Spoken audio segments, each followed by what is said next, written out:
Hey Josh, hey Tim.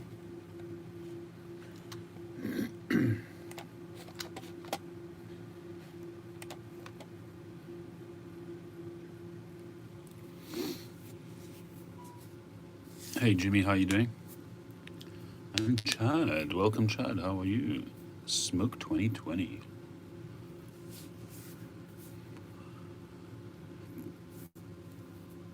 Morning Mike, how are you?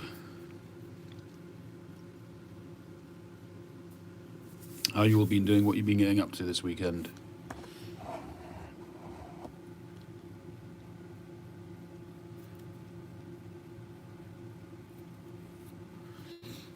Yeah, not too bad. I woke up with a bit of a sore throat actually this morning, so I stayed put today. But I had a pipe earlier of some sunbear. I have to be honest, I didn't enjoy it that much. So we'll see. I have to decide what to fire up soon. Maybe I'll go for a cigar, I'm not sure. Maybe a bit too heavy to have a cigar. Hey Dr. Davey, how are you? Welcome aboard.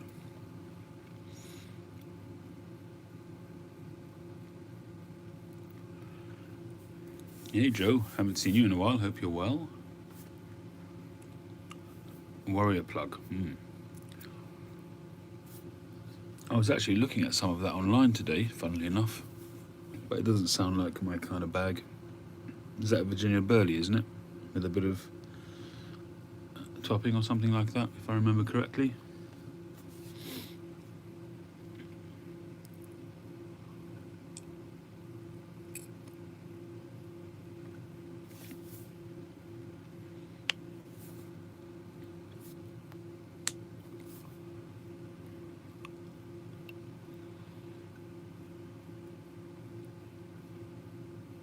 Maybe I'm wrong, I don't recall. Well, I did a video a little bit earlier on and showed some of the stuff that I got recently. But in case you haven't seen it, the highlight is the latest in my 7-day set from Ian Walker, which is this gorgeous sea urchin. Quite a few people have these, and they're the amount of work that goes into it is pretty awesome.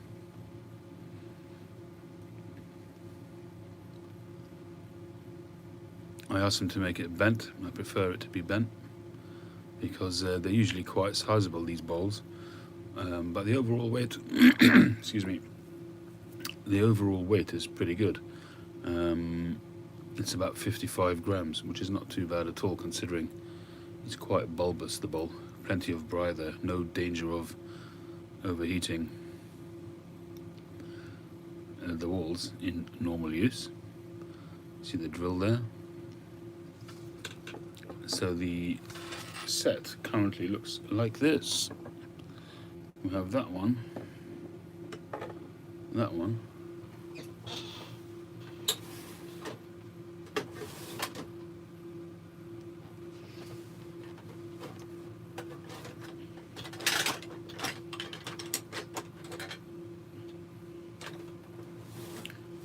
and there is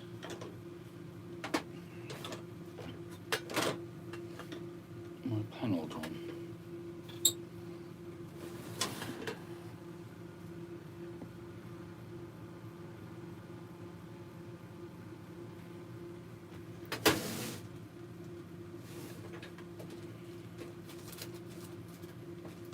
I seem to be missing a pipe.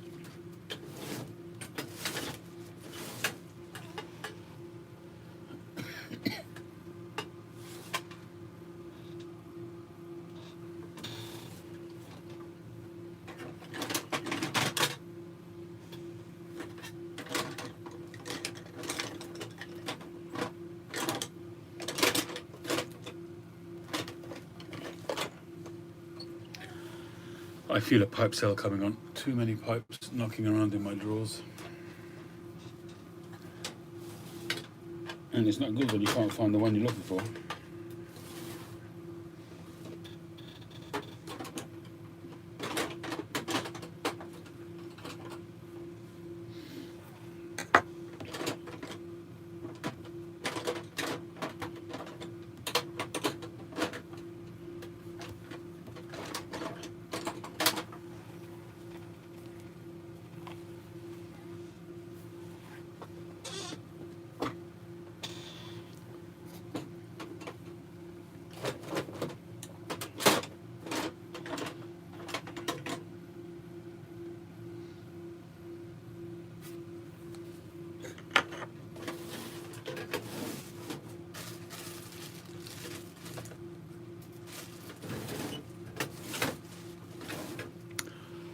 This is a bit odd. I'm pretty sure I put it in my drawer because I hadn't smoked it yet.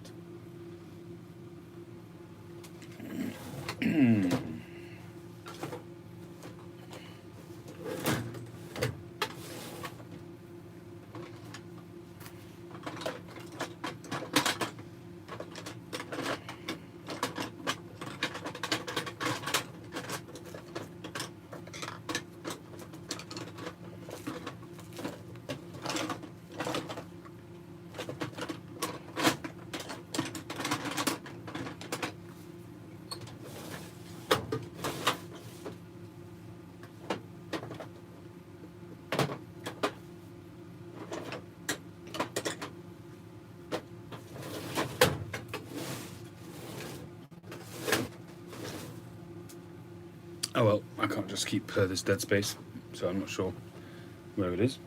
I'm sure it'll crop up soon.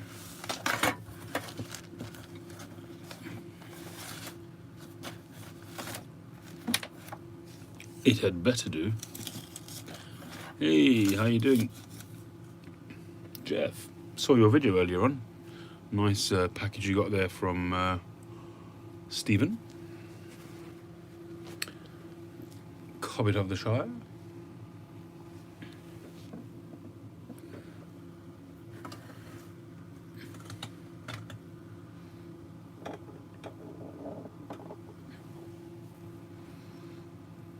Have you got fires where you are, Chad?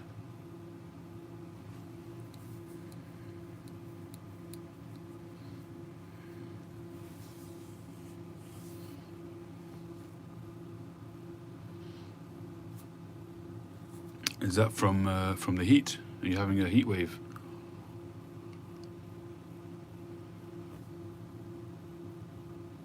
Last 2 weeks. I didn't know that. Wasn't aware of that.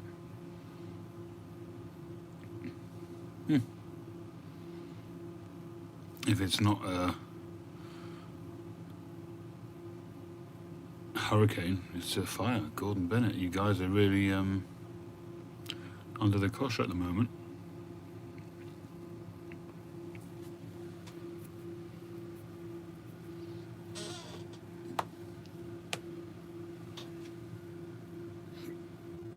$110 in LA, wow. Well, I suppose it's about conditioning. You know, you get used to certain heats wherever you are, but you know, people in the Middle East that have got these kind of temperatures all the time. That's what you're used to.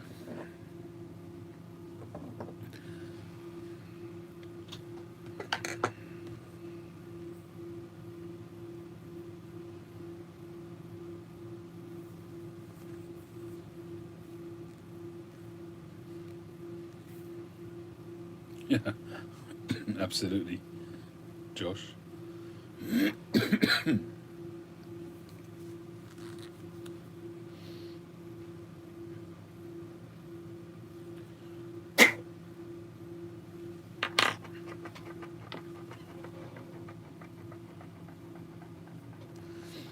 I'm looking for the other pipe in this series. This is, you can see the pattern here in terms of the way these pipes are made. And I had a panelled one made as well. And so this sea urchin is pipe number 3 in the series. But I can't find pipe number 2.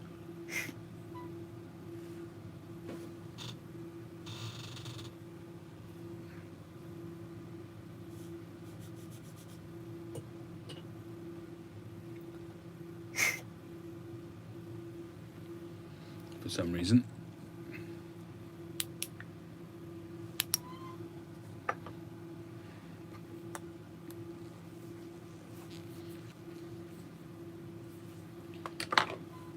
Well, our heatwave certainly is finished, that's for sure.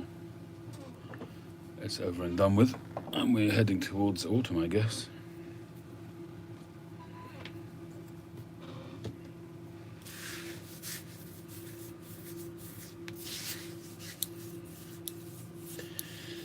I found your video of perspective, Chad, interesting and thought-provoking, and it got me to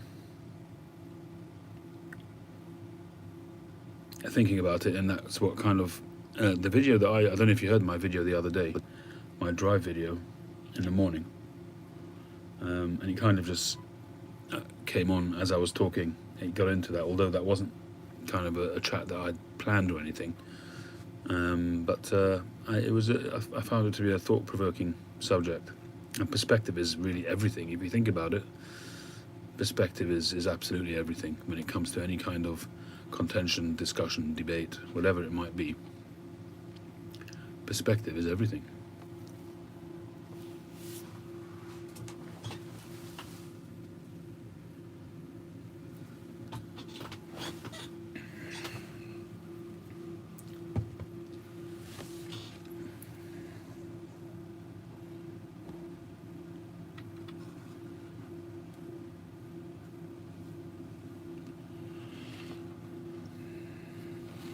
Well, something that I've been doing recently, Jeff, with loose tenons, and I don't recommend it for everybody, but it certainly has worked for me,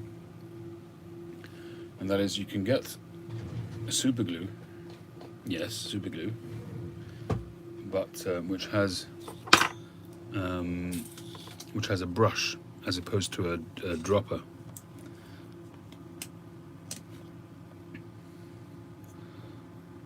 Like that.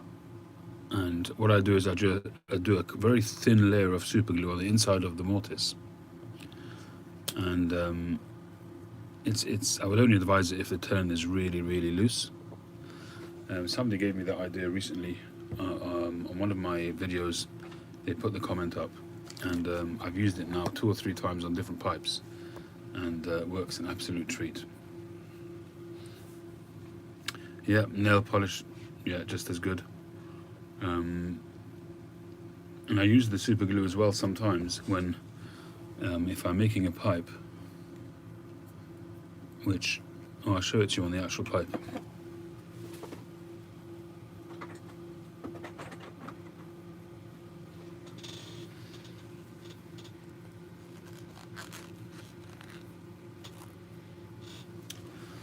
This pipe here that I made last week, which is now sold, I'm glad to say. I was about to chop it up and take this whole section off, but it's sold.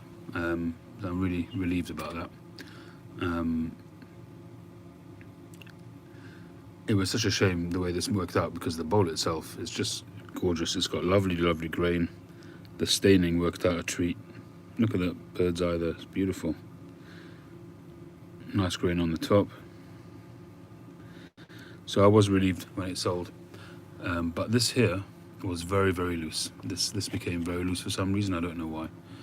And what I did is I did that super glue on the inside, and I also did a very thin layer of super glue on the face of the shank, just to prevent any splitting of this boxwood. I've been finding this boxwood to be very iffy to work with, but it's a very commonly used adornment, so I'm obviously doing something not quite right. Maybe I'm cutting it on the wrong grain, possibly in the wrong direction. I'm not sure. Hey Daniel. I would imagine that it's one of those woods where you've got to get the grain right. You know, cut it in the right direction.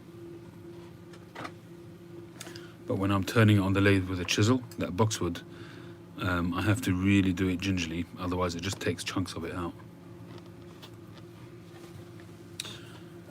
I have got some olive wood, so I might try that. That's a possibility. I really wanted to sort of get into using adornments, you know, wood adornments. And you, Daniel, you mentioned as well bamboo and that kind of thing. But I really wanted to, things like boxwood and zebrano, olive wood, these kind of things. Hey James, how you doing? I really wanted to get used to using it on my pipes, but I do find it, I probably have to sort of do more research on the best way of doing it, because I do find it a bit cumbersome, and I still haven't worked out getting all of the faces absolutely straight so that it doesn't go wonky.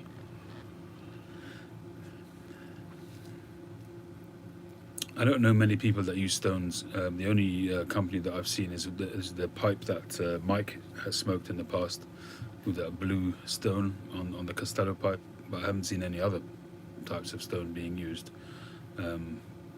There's lots of organic material being used, like antlers and horn and all that kind of thing, but I've not seen stone used very much. And I don't see contemporary carvers using stone as adornments, as bands anyway.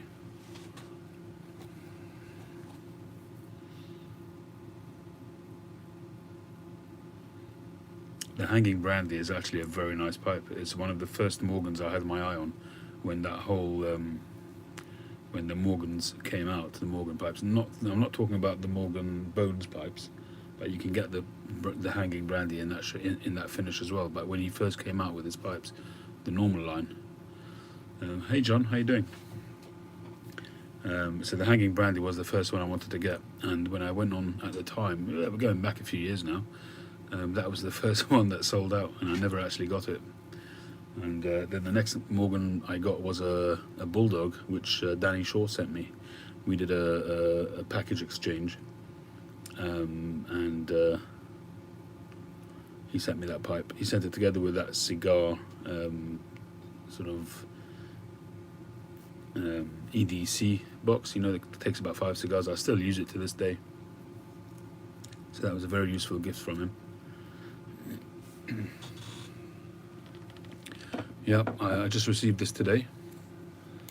This is pipe number 3 in my 7-day set from Northern Briars. And I've got to decide what tobacco to smoke in it, whether I smoke a Virginia-based tobacco or a Latakia type tobacco. It's kind of a toss-up because, when you get a new pipe, especially a pipe that's a little bit special, you want to make sure that you're going to be able to smoke it often. And Latakia has been a bit up and down for me. So if I make that Latakia pipe, I may end up not smoking it that much. But I have to be honest, I haven't been enjoying the Virginias recently, and I don't know if that's a seasonal thing or Navy cut, or because of the sea business, I guess. Could do that.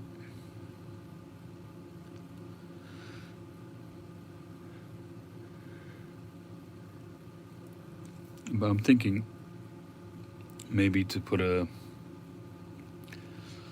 bowl of that Dunhill mixture medium through it, standard mixture medium, and see how that goes.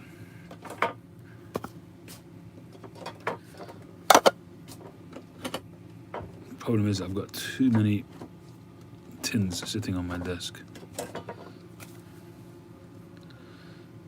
I didn't realize how valuable this tobacco actually is when I popped the tin. It looks like the Dunhill era is worth quite a bit of money. I think these tins are worth something like £100. This is the Duke Street, St James, London. So it's not the Murray, it's the Dunhill era, which I think predates the Murray era. So I'm thinking maybe to put some of that through this pipe. How quickly do you think a pipe will ghost if I smoke Latakia in it?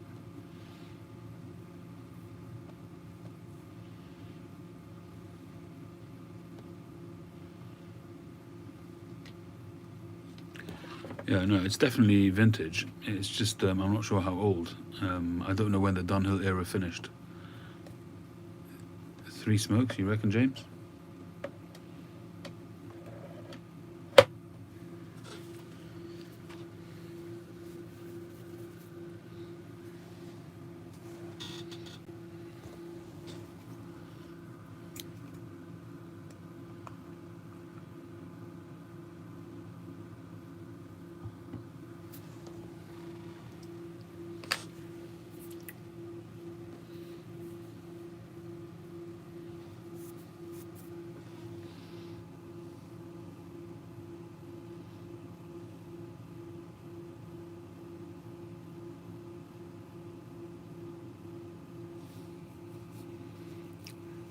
Yeah, Zenobia, generally, I also keep my Latakia to Latakia pipes.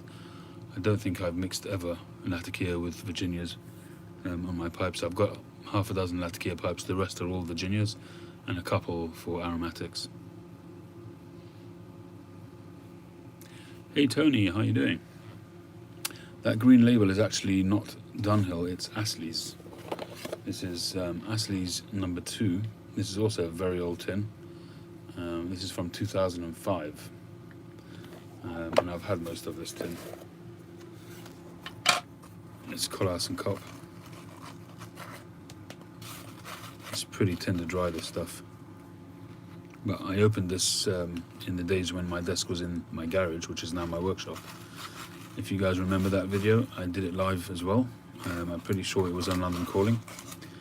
And this one really smells of stewed bananas. It's got such a rich aroma, it's pretty amazing. And it's even still got a bit of bounce in it, despite the fact that it's never been in a humidor. It's been out in the garage for a year or two. Well, a year anyway, not 2, but a year. And it's still perfectly smokable.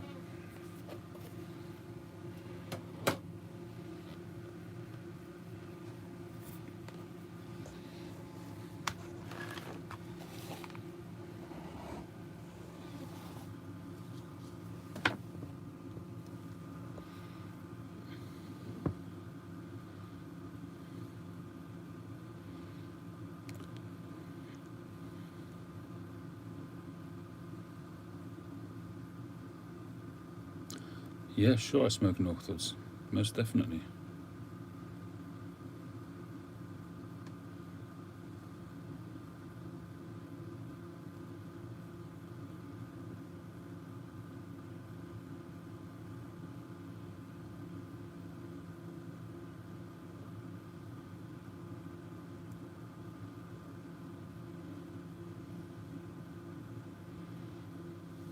All right, we're good to go.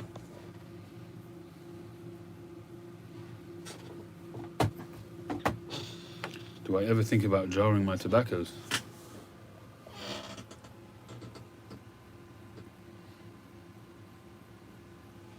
Most of my tobaccos are jarred.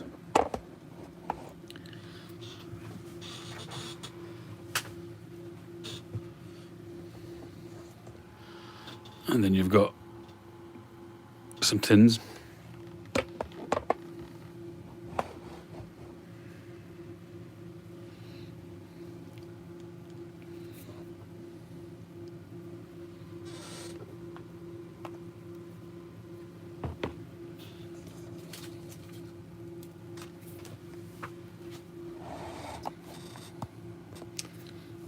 Alright, so I think I'm going to give it a go with a Latakia Blend. So either this or Northwoods.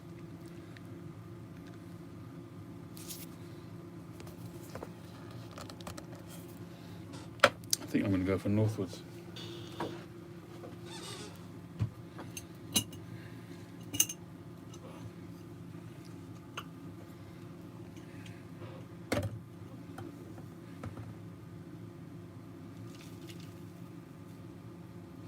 Actually, what am I talking about? Silly boy. Gonna go for Special Latakia Flake. I've been enjoying that recently.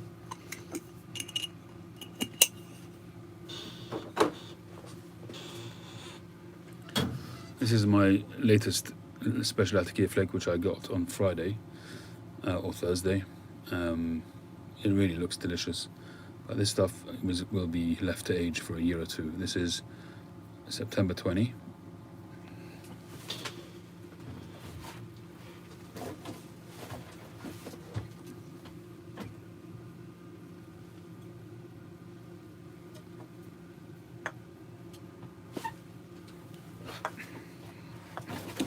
I've got a couple of different aged tins. This one is from November 18. And this one is from January 18, so I'm going to go for that.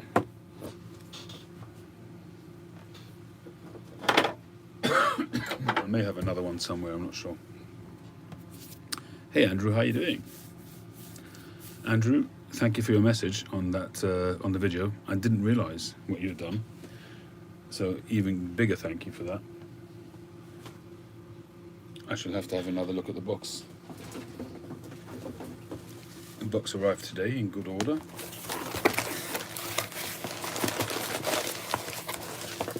I should have seen it because you wrote it all over the top. That's very, very generous of you, Andrew. Very generous indeed. Much appreciated.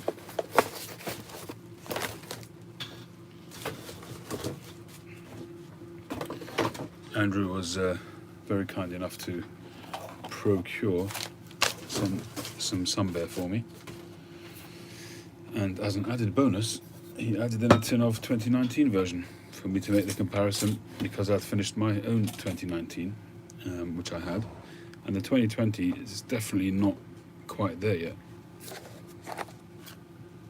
But I've had a fair bit of it so far. This is my 2020 that I'm smoking. Yeah, this is a sea urchin by Northern Briars, which I've just put honey in, and we're going to set it alight. It's not, I don't always smoke new pipes immediately. In fact, I've got several in a drawer still waiting to be smoked for the first time, pipes that I've ordered or pipes that I've bought, but there are some pipes where you just know that you're going to keep it and you know that you're going to smoke it, and that's one of them. I've had my eye on a sea urchin for a long time, and putting together this 7-day set was a good excuse to get one.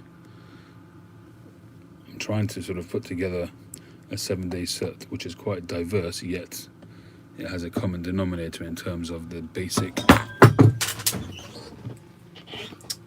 Just elbowed my tea all over the floor. Just a second, guys.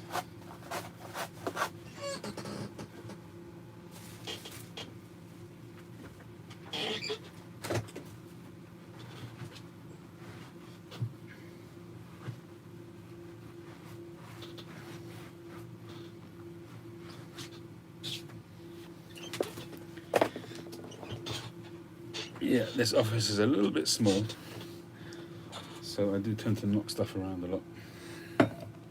But at least I have an office, so I'm not complaining. It's good to be able to have a room where I can call my own and sit and smoke when I want to. So you got to be grateful for that.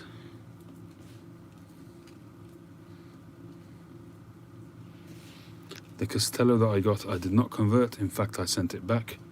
It went back to the States, and the seller has received it and has refunded me.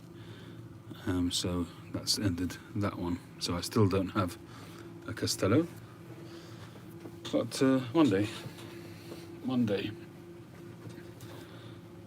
not in any mad rush. Oh, John, by the way.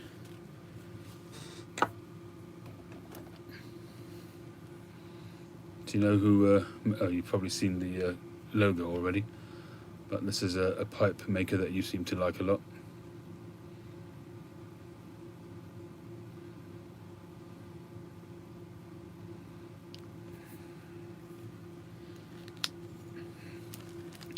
That's a Svenborg, which I'm going to be refurbishing and possibly selling once it's done.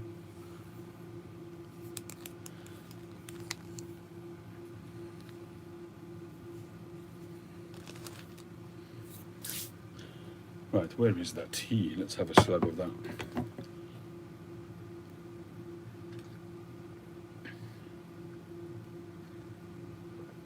Yes, John, it is a Svenborg.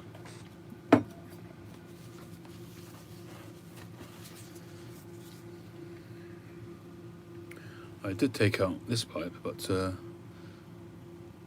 going to be smoking the sea urchin.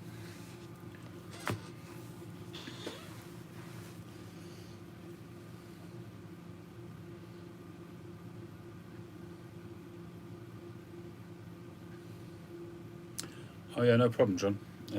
Assuming that I decide to sell it, which is, I mentioned this in my video earlier today, that I'm going to be sort of branching into refurbishing pipes and selling them. So probably that will be one of them.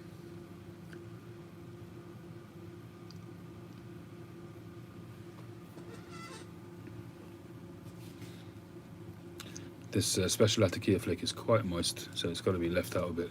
But I tell you what, you get some special Latakia flake, let it sit for a year or two.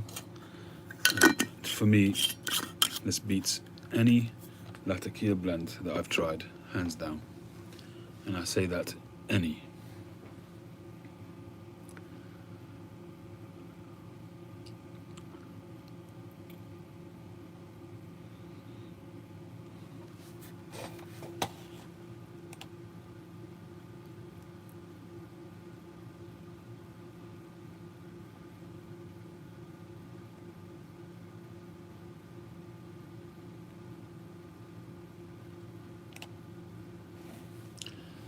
Well, you seem very attached to your pot that you smoke all the time, so I'm assuming it's a good smoker.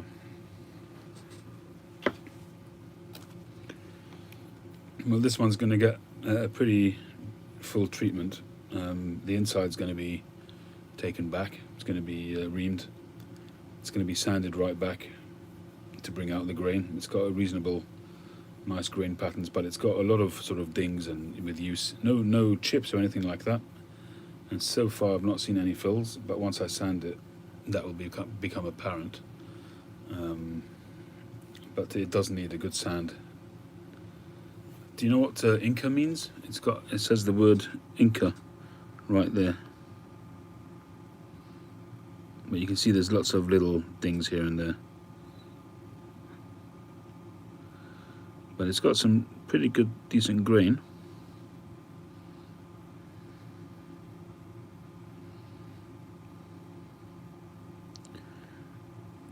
The Finnish series, the type of Finnish, or the Finnish as in with a capital F, Finland.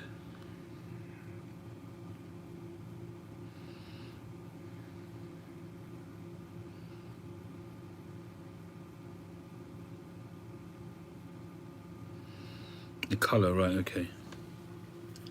Are you talking about the pipe that I made, you guys, in the background, James and Josh? Are you talking about the... I actually sent off nearly all the pipes that had to go. The pipes from the auction, I think all of them but one has gone. And I've got a little bit of a... Yeah, that's this one. Yours hasn't gone, Josh. And I don't actually know why it didn't go. I thought I'd sent this one as well, but I haven't sent it. So that'll go this week, all being well. Josh, this is as light as a feather. It really is. It's somewhere in around the 30s, 32, 33 grams. It's a type of pipe you can run around with, although, as I mentioned to you, the shank is a bit thin, so you've got to look out for that. That's the problem with diamond shanks and square shanks, is that the walls tend to be really thin. Unless you do a really thick shank, obviously, but with a regular sized stem, you just got to watch out for that. What was I saying before?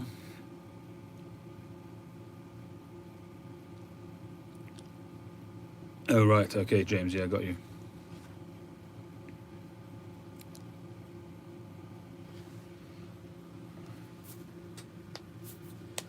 So what was the other pipe I made? Which pipe did I make with that in that live video? I finished off a pipe, didn't I?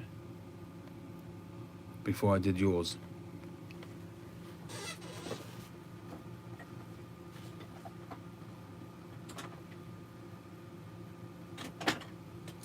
I lose track. Green stem poker. That was a commission, right? Oh, it's gone already. Yeah. Yeah, that one went already. That one went off to Singapore.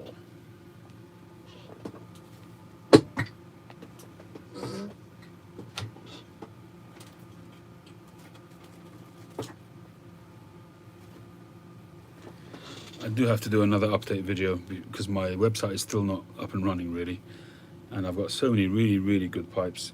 They tend to just get seen when I upload them and that's it, and then you forget about them. They're not on people's consciousness, but there's some really fantastic pipes sitting around here, really need to get sold. This has got fantastic grain, this pipe, just amazing grain.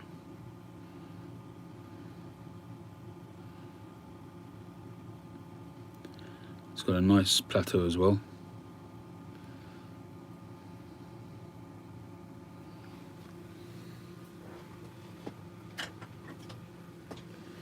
And this one, I can see myself taking this one for myself. I keep looking at it. There's a couple of pipes in the box here that I just keep looking at, and this is one of them. Just love the way it came out. Stunning grain as well. And the other one I keep looking at, I keep picking it up and putting it down again, is this sandblasted one.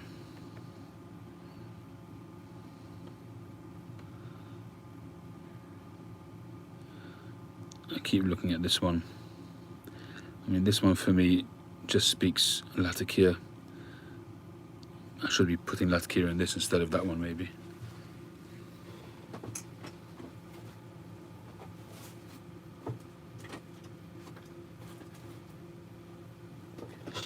This one from last week is still there. A nice stubby apple. Well, egg, apple, whatever.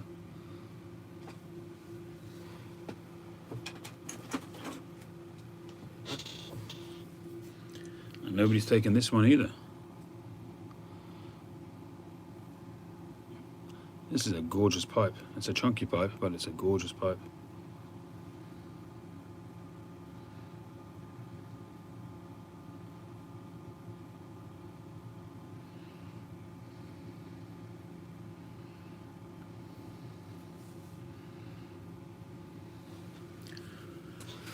Those pipes are sold, Daniel. The first one. This was the one that I made most recently, and that's sold.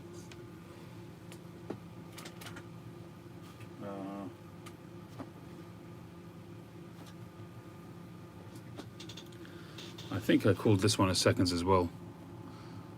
But if not for that little bit of a stain and a not absolutely perfect connection there, you could see that connection right there is not 100%. I'm probably being a bit over fussy to call this a seconds, but I'm calling it a seconds. Otherwise, it's this would have been a candidate for a 3-star in my eyes. Really, the shaping worked out lovely. This area here is just stunning. I love it. Beautiful grain. The boxwood turned out good. Besides for that, what I've noticed is that the boxwood, you touch it with any kind of stain and bam, that's it. You can never get it out again.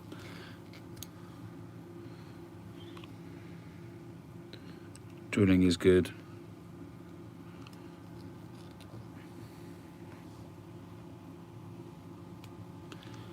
The Latakia pipe.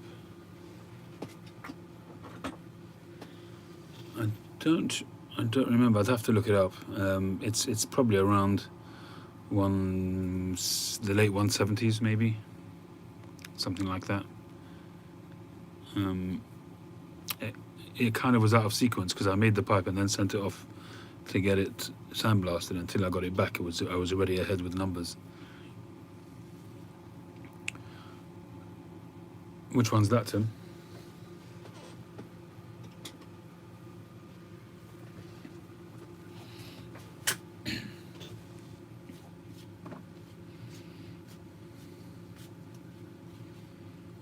What, the sandblasted one?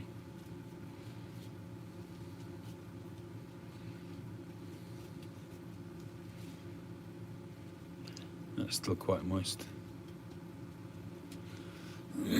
Well, that's kind of the problem, Daniel. The adornment itself is not so much a problem. It's making sure that all the edges are absolutely straight.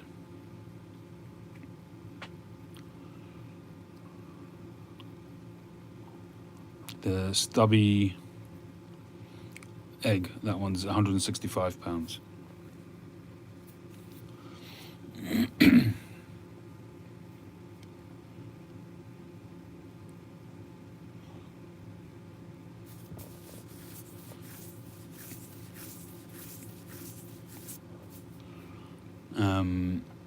Yeah, I haven't actually done a print in a long while. The last one I did was the one that I made for Mike.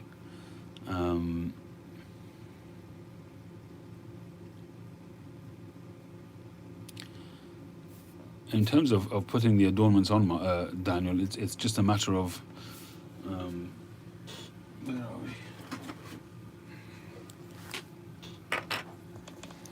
So to give you an idea, so you can see the adornment on the outside and the briar on the inside.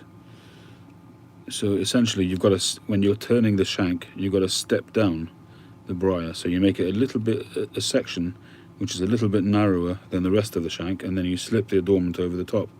This adornment starts off as a square piece of wood.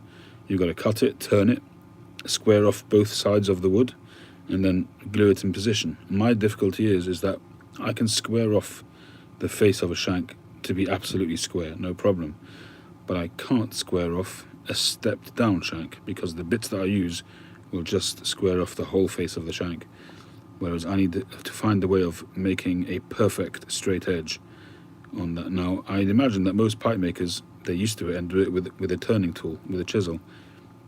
I'm still not quite there yet. So what's his name? Phil Rivara gave me a tip of doing it at an angle or something like that. I've tried that; it didn't quite work, but it's a work in progress. And really and truly, I need to just see it being done firsthand.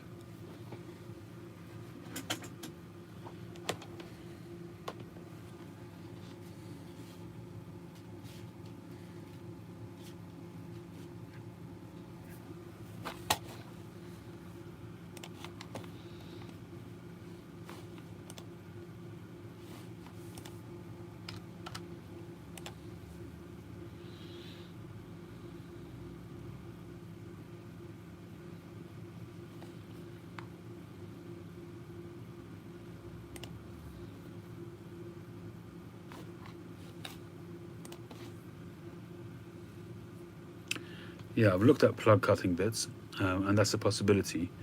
But I should really just go and get them. I've had a look at them online, and I don't know how, when it cuts the plug, whether when you finish sort of drilling through, whether it chops off the end of the plug or not, or whether you have to cut that off yourself. Do you know, Josh? Because if it chops it off, then it's a bit of a problem, and I need to know how precise they are as well. This one, James, is this is the sea urchin pipe from Ian Walker, which is made to match with all the other pipes in this series that I'm having made, a 7-day set. I now have to think of another shape.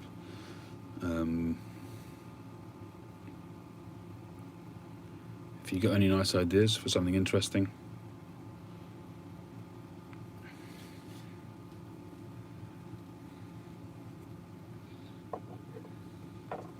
It doesn't cut it off, okay. Well, I'll probably have to invest in a set of those hole cutting, because that would, if it makes a precisely straight edge on the outside of the plug, then that would sort out my problem. And you'd probably see a lot more adornments if I can sort out this problem. You cut it or break it off. Okay, that's good to hear. So I've just got to find the right sizes. And then once it'll just be a standard size then. I just always use that bit and that will be it.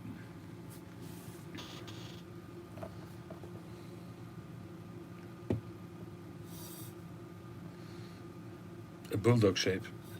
At the moment I'm not tackling diamond shanks. I've done one pipe with a diamond shank, from scratch pretty much, and it sold actually, but it wasn't good. I wasn't happy with it, and that sold as not even a second. It was less than a second. It was sold as an experiment. But and I sold it obviously for a song, but still, there's a limit to how many pipes I can hold on to myself.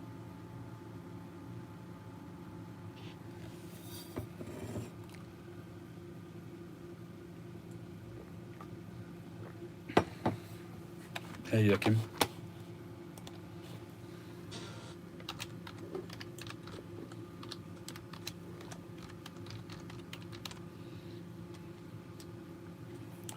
Sorry, scratch that. That's misspelled.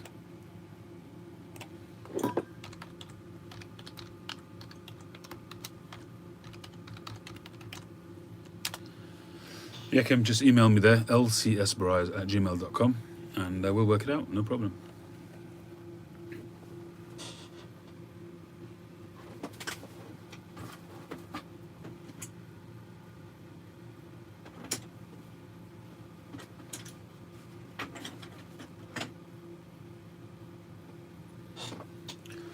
So that's the recent one, and that's the one with the awesome grain, the 170. Both of those pipes will give you many, many years of smoking happiness. Both drilled very, very well. Stem shank junction perfect. They turned out really well, those pipes. Some plug cutters have a cone-shaped cutting edge to make sure you research. Oh, I see what you mean, so it won't be flat. But that might give you almost concave face, so only the edge will contact. That was the idea of what Phil Rivara told me, when you can do that with a tool, because it doesn't have to be precise as long as the edge is precise. The worry that I have with that is that if for whatever reason, I don't know, maybe it got bashed or something like that and it chipped, you'd end up having a gap. So I'd really much rather have a straight face. A poker or a bulldog? I'm not a big poker fan, but a bulldog's a good shout. Thank you, Daniel. That's not a bad idea. Hey, Paul, how you doing?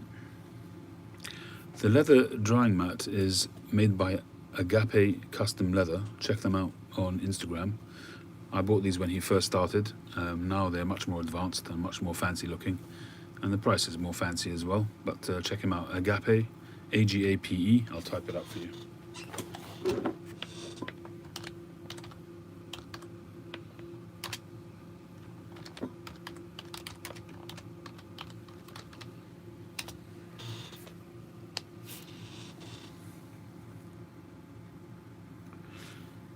I wouldn't say I don't like them. I tend to find them to be heavy usually, and they're really quite bowl heavy, so they really pull down on your jaw, and I've got a weak jaw, even though I keep using it too often.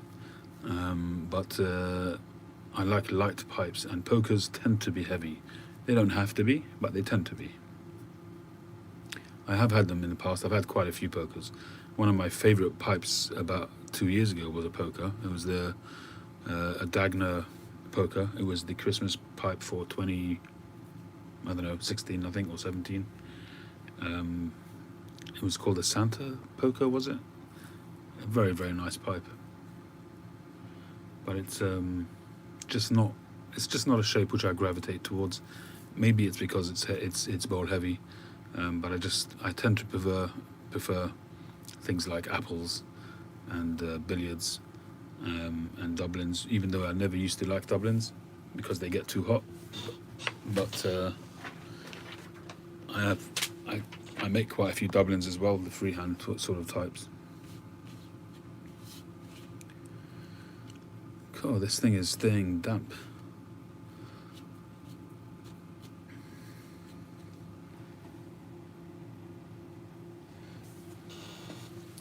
I could have smoked the bowl in between.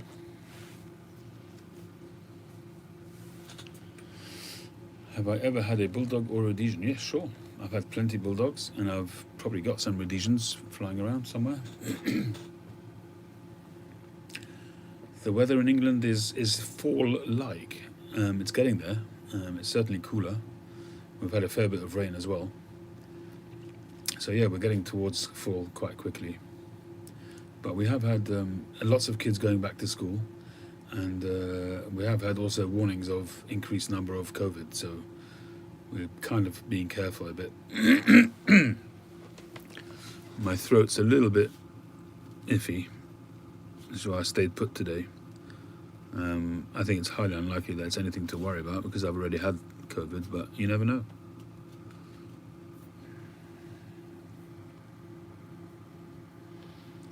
Missing your EPL. What's EPL?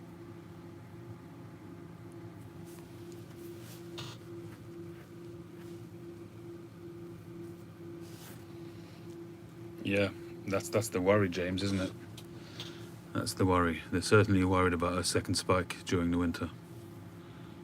That's certainly a genuine worry.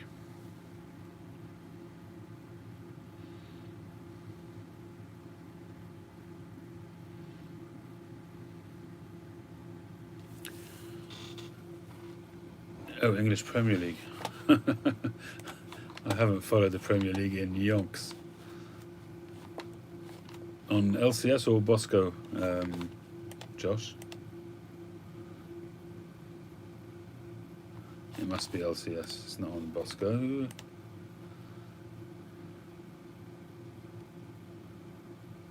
There he be. Oh, good man. Okay, are these yours or you just got it offline? Oh, so those look like the cone-shaped ones, right? Yeah.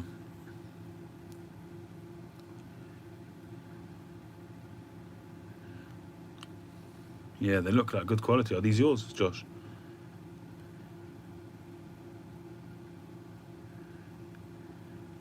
They look like you could fry an egg on them. The inside of them seem to have a bit of a non-stick coating on them, or is that just the colour of the metal?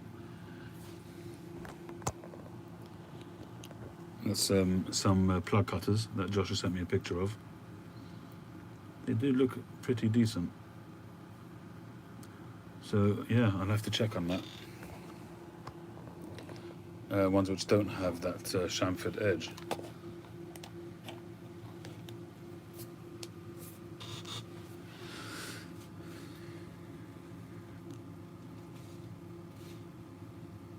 The pipe on my rack on the left with the yellow and blue swirly stem. This is one of my own eggs.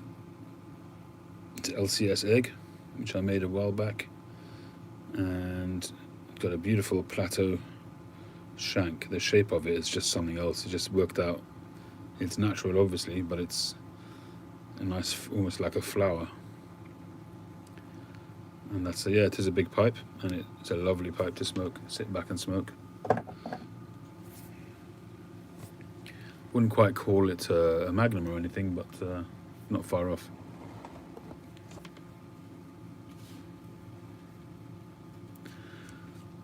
Alright, let's load her up. Time to set this pipe on fire. On fire. Time you've rubbed out this special Latakia flake, it's almost like a shag.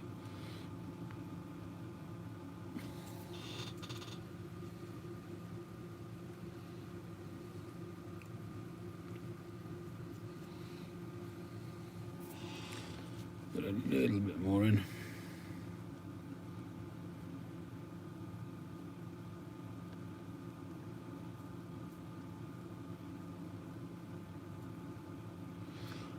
Yeah, it is designed to look sea-like. It's called a sea urchin. If you look at the nomenclature on the other side, it's called the Northern Briars sea urchin. It does what it says on the tin.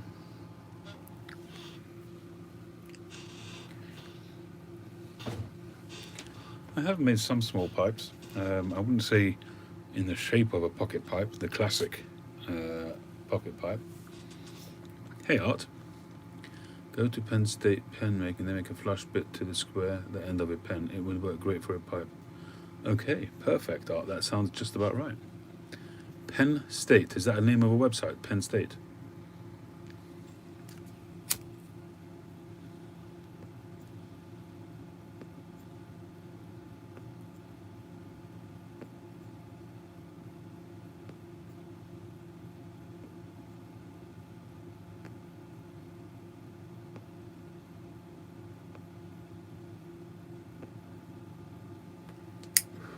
My pleasure, Smoke 2020.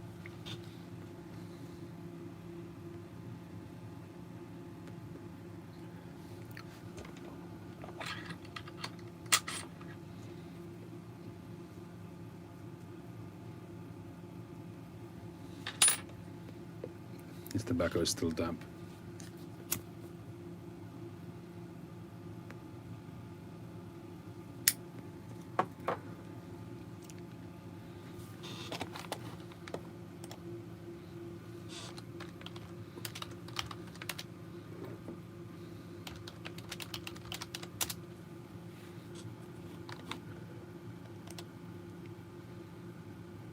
Penn State Industries.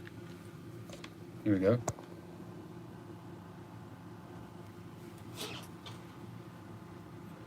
Actually, a mini lathe might also be a good idea for doing stems and things like that.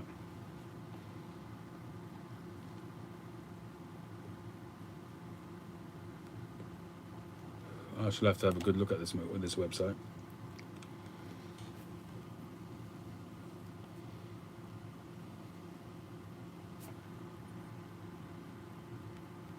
Not cheap. Not cheap at all. Alright, now what do we need? Tools. Mandrels, finishing boxes, barrel trimming system, components. Trimming and cutting, let's have a look at that.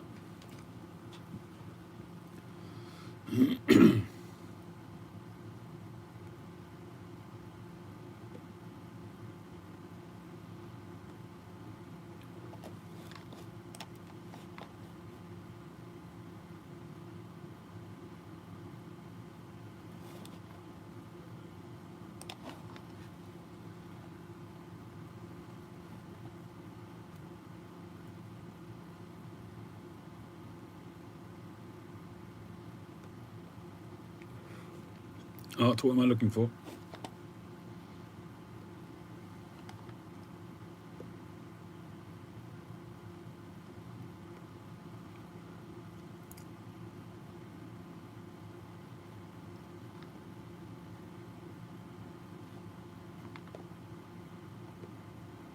Oh, here we go.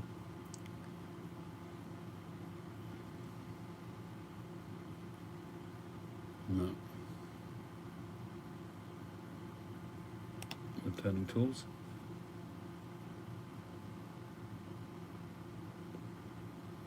No.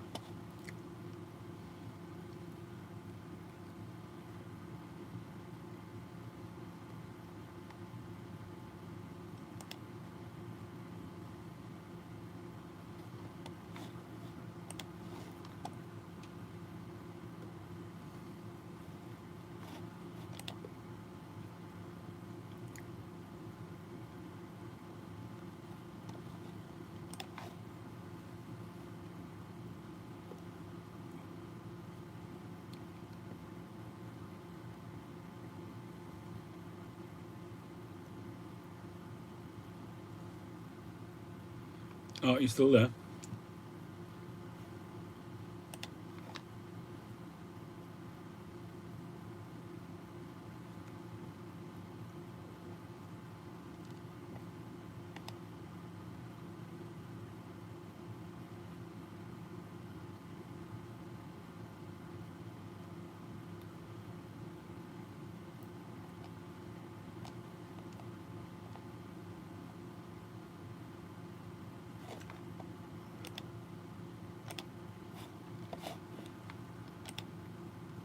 Barrel trim tool, thank you.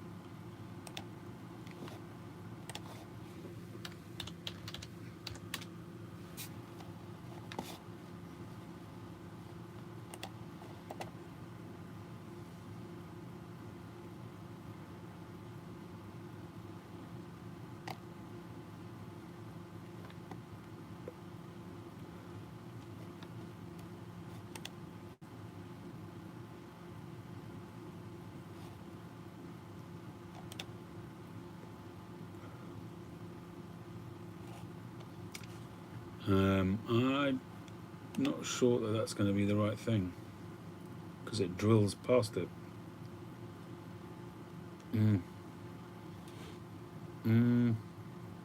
Yeah.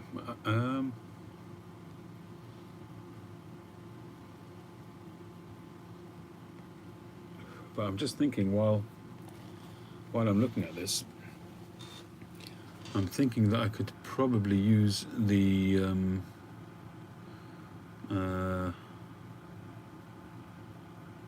tenon cutting tool that I bought, which I don't use. That's actually not a bad idea because I'm looking at this tool here, which looks a bit similar. But the tenon cutting tool, which I got from Vermont Freehand, that might do it actually, come to think of it. That might be a neat idea. But these won't work because they drill. And I don't want to drill, I want to just trim round.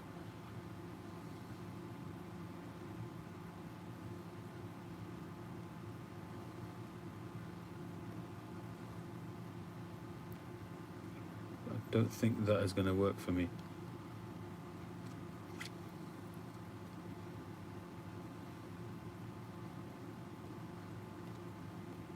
But it has given me an idea of something that I could use, so thank you for that, Art.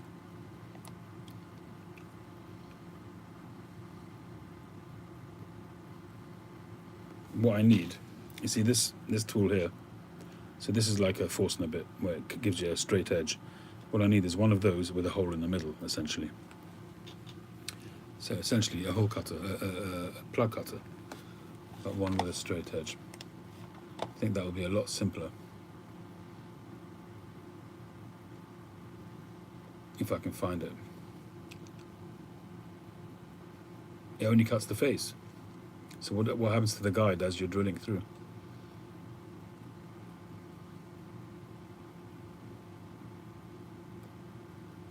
I mean, would I be able to get them with adjustable holes in the middle, or different sized holes? The one they've got here is, what, 7mm.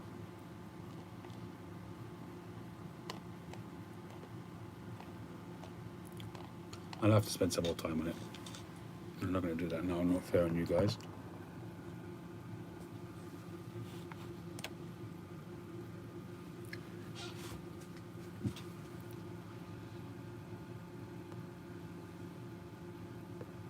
All right, John, all the best. Thanks very much.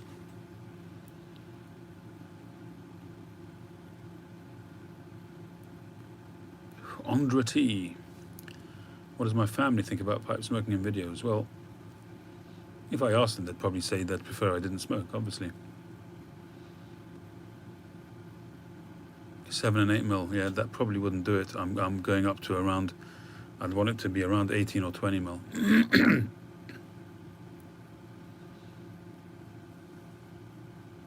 I'll have a look out though. I'll have a look at the different sizes.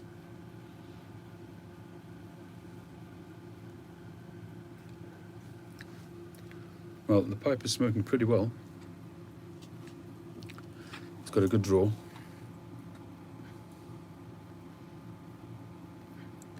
And it will need to be broken in, but it's tasting reasonable.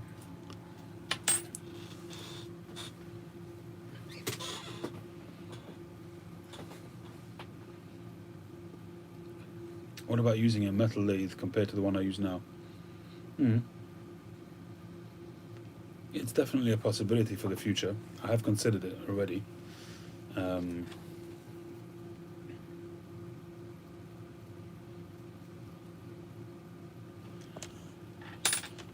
I guess in terms of shaping,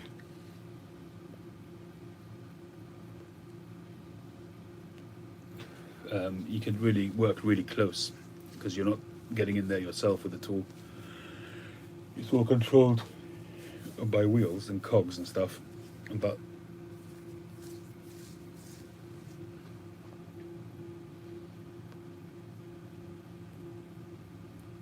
a mortise router bit. Okay. Hey Glenn, this is a Northern Briars Sea Urchin, it's called, made by Ian Walker, and I received it today. I ordered it probably about 6 or 8 weeks ago, maybe a bit less. His lead time is around 8 weeks at the moment, and this is actually probably one of his most expensive designs that he does. This pipe ended up costing around £200 because of the brindle and the silver band.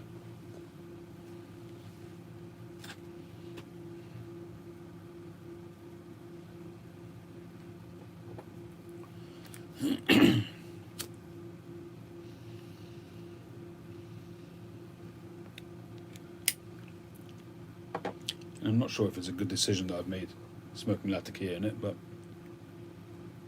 we shall see.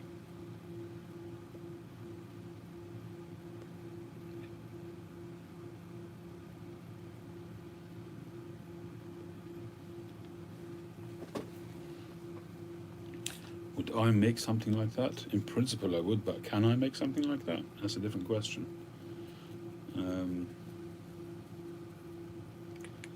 I probably wouldn't, out of respect for Ian, because it's really his. It really is his design.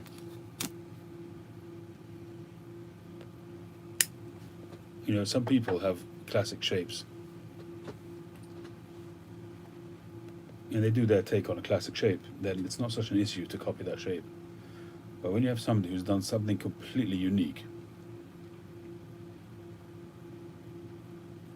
and that's really rare these days to find something which is completely unique in the pipe making world, because it's usually always a variation of something else. So I'm not sure how I'd feel about copying that design. I was reading an article of a pipe collector who has a whole range of sea creatures made by a whole host of different pipe makers, and one of them is a sea urchin by Ian Walker. Hey Tim. Andra, I would say that my pipes are actually somewhere in between the two of those. It's like got an English tradition but with a Danish twist, possibly. I think that's somewhere roughly where my pipes are.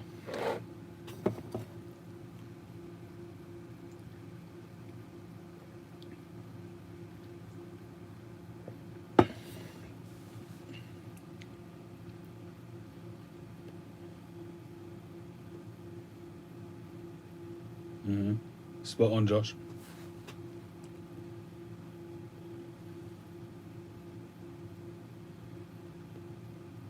A Christmas pipe. I haven't really given that any thought at all. I'm not really at a point where I want to be making multiple pipes of the same pipe. It'll be too time consuming.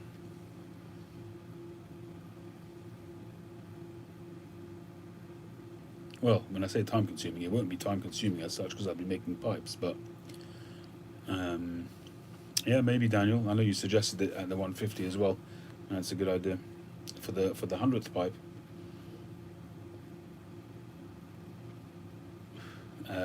Was that really? I don't think it was that long ago, the 100th pipe. Oh, that's gone fast.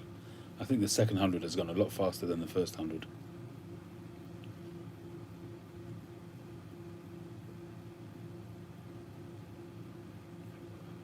I should really work out what I've made in each year. That 100 pipe was that pipe with a mortar extension, the shank extension. Stunning grain. And I sold it with a short and a long stem.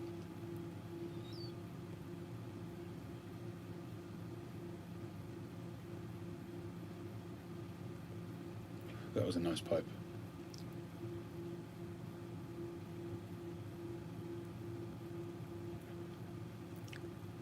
Well, the thing with YouTube is that you can go back and see what I made in January.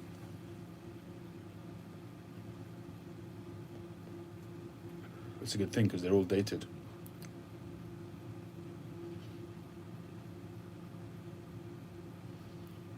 Thank you, Daniel. That's for sure. Whichever stage I'd be at, it would be different to the beginning, that's for sure.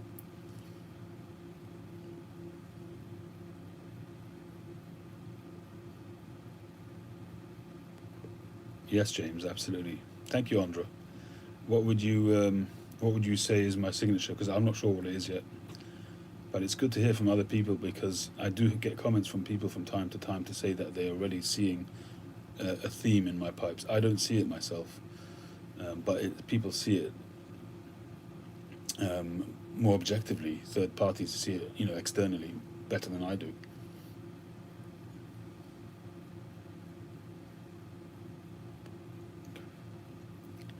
Well, the pipe number 1, which I considered selling, I don't have that because I sold it.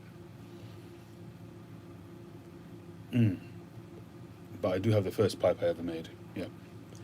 You see the colouring in terms of the staining. Yes, there is a common denominator there. That's for sure. There is a consistency in the staining. I agree with you on that.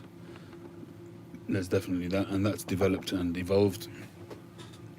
And quite a lot of people have commented on the staining, on the contrast, on the grain, bringing out the best of the grain, and the fading, which I've been doing recently. That's actually, yes, I'd agree with you with that. That's intentional. But in terms of the shaping and that kind of thing, I'm not sure that I have a style as yet, or a signature. I do have a style, I think, but I'm not sure about a signature.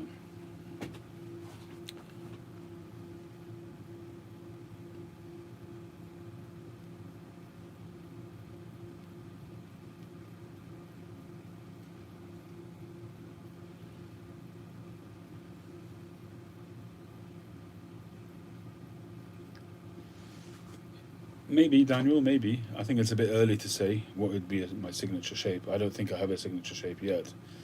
I think it's a shape that I'll do quite a lot because it's you do get muscle memory with certain shapes, and you can just plow through it and get them done quickly. So it might become a signature purely because it's done most often, but it wouldn't be my signature shape. It's an apple. It's a classic shape. It would be a shape that I do a lot of, but I couldn't call it my signature because it hasn't really got anything unique there that I do uniquely. Maybe the stain.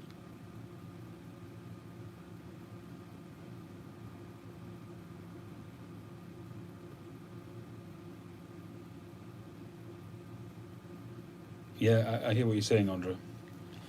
Um, yeah, absolutely. North Country and James. It's my shaping is very eclectic, and that's because I'm at a very evolutionary stage. And if I don't experiment, I'm not going to know how far I can go.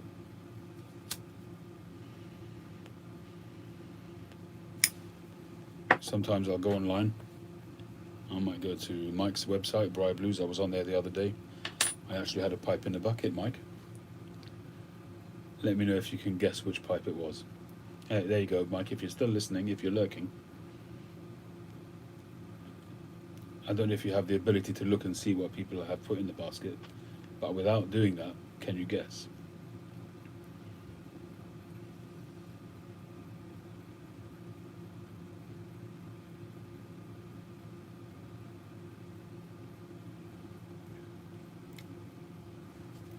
But yes, I agree. I've definitely experimented with lots of different shapes, some successfully, some not. But the shapes that I would say that I'm doing the most of is indeed the apple shape, the egg shape, um, probably those two, and variations of those. So like Rhodesians and things like that.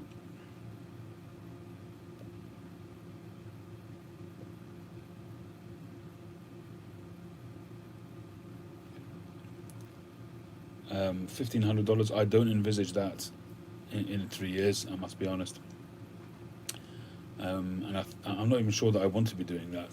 Um,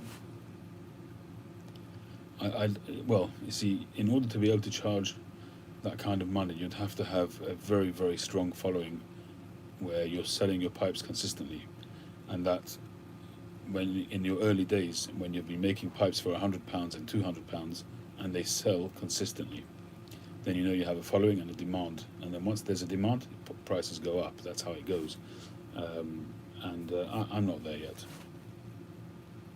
Nowhere near.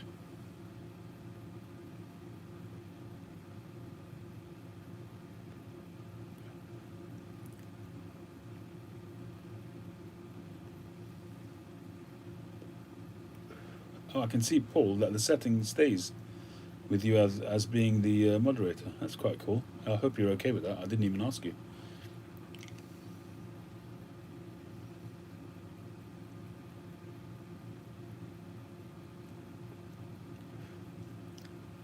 Which of my recent pipes has been the most aggravating to make? Well, the ones which I've been making with the bands definitely been aggravating. I would have to say that. So the last couple of pipes with the boxwood bands, mm, definitely frustrating.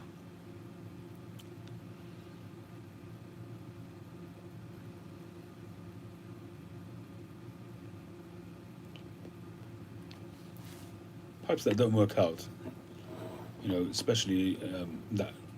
Where is it?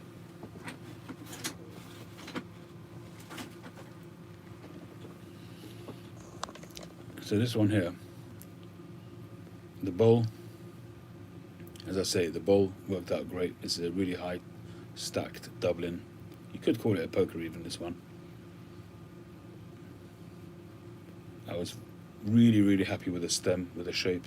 It's a very sort of eccentric style, and I just liked it. It's almost like a whale or a dolphin, you know, this kind of nose bit here. And I was going to trim it down to make it a standard sort of looking thing, and then I looked at it and I thought, no, that looks pretty cool. This is made from a blank, which is, although the button is pre-cast, but it's actually made to be shaped. It's not a pre-made stem to the extent that you could use it. You have to shape these ones. And doing this bit here, this was very frustrating for me.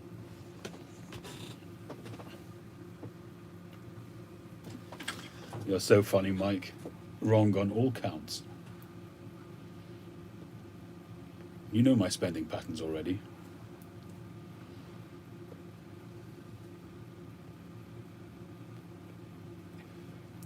Daniel, a good shout, but wrong. My website is not up to date. No, it's as it was to start with. It's not worth looking at the moment. Big buck, Simon.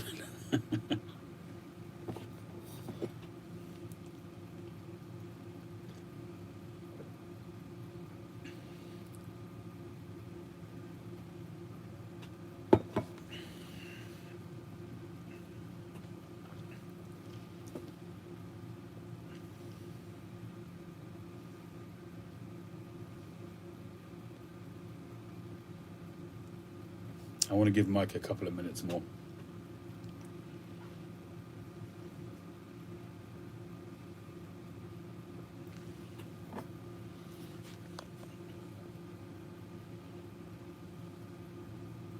Exactly, Mike. Exactly, that should make it a lot easier for you.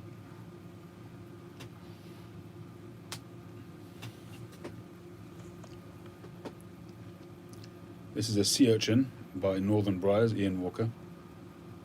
114 degrees for recovering know-it-all.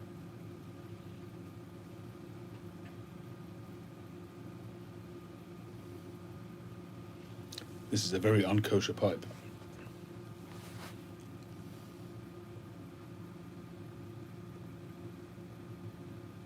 Yeah, right, Josh. Well, I shall show you the pipe. Let's see if I can find it still.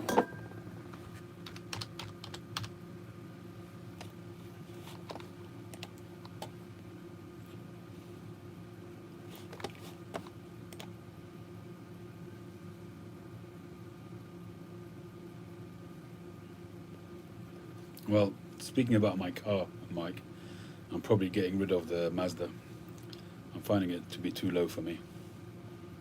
And the vision out of the windows is quite restricted. I'm so used to the Toyota, which is such an airy, spacey car.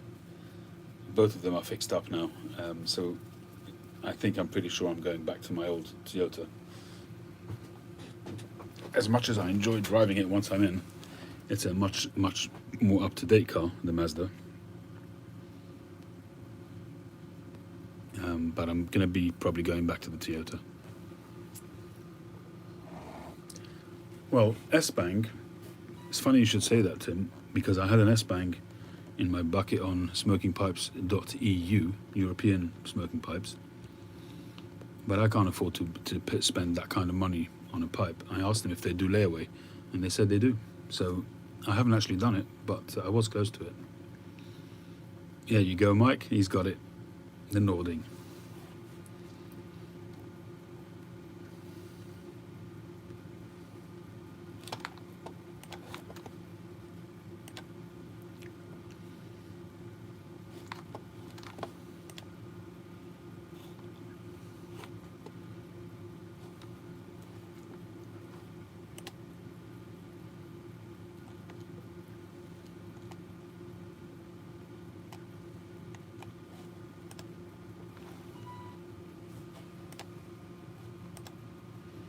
There you go.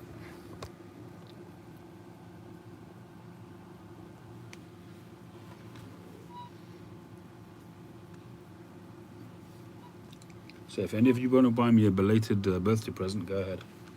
It's $150. Cheap.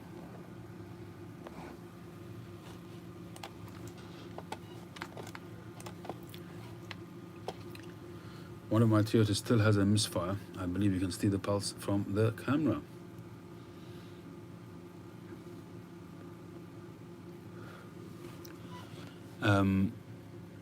I haven't done a video on it since I'm back from the holidays, and both of them have now had new coils put in the ignitions. My one had 2 ignition coils, they said, or something like that, and my wife's one had ignition coils and a new radiator, and that seems to be okay.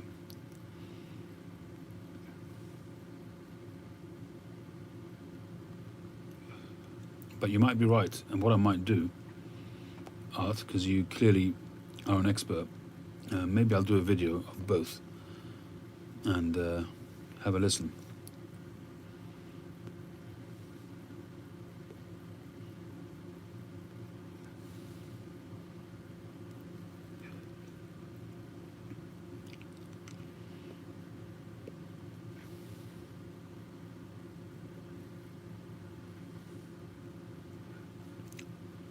I've had a Winslow pipe, but I passed it on. I didn't like it. I found it too heavy.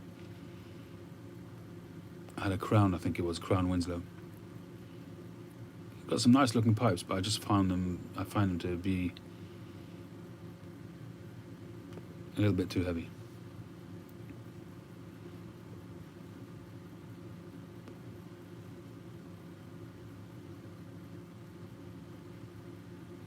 Good price range as well. Although the funny thing is, despite the world economy sort of taking a nosedive, I'm finding pipe prices going up on shops like the Danish Pipe Shop. Prices are still pretty healthy.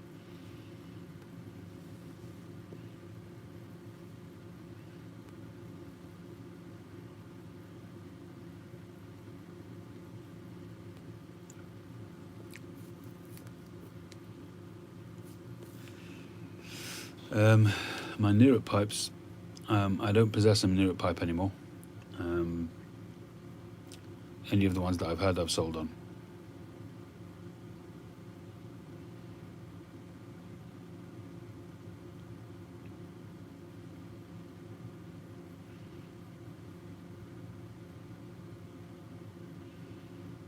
Yeah, you're probably right. You mentioned that at the time. I think you mentioned that as well, that it's best to do them all. Oh, did you buy the Bulldog, Jeff?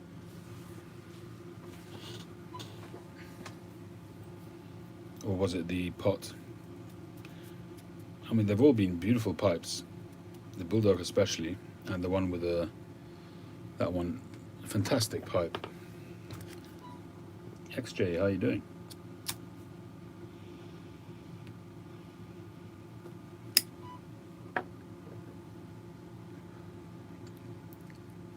The Scotty Billiard I've still got somewhere, yeah. The Scotty Billiard, he says. Yeah.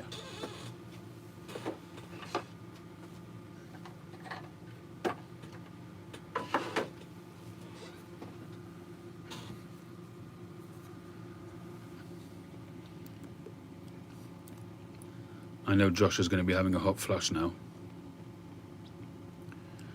Josh, remember I said it had a very soft paneling. You can see there a very, very slight edge to it. But you can see it maybe a little bit more there.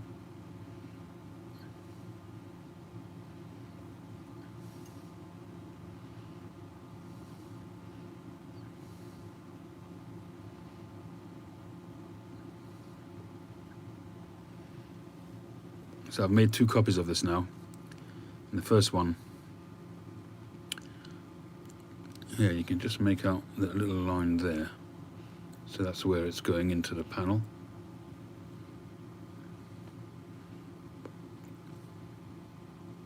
But it's a very, very soft paneling.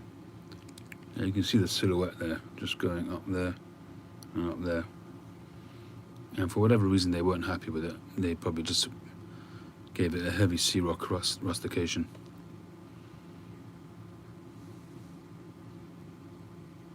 But it smokes well.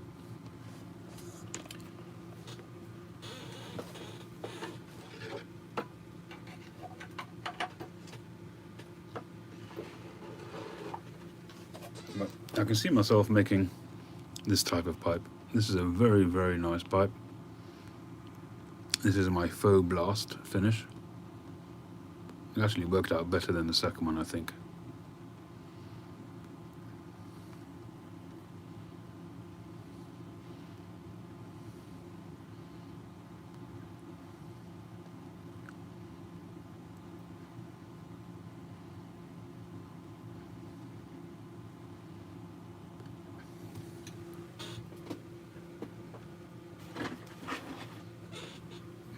This is the second one I did. Maybe it'll look better with a black stain, I'm not sure.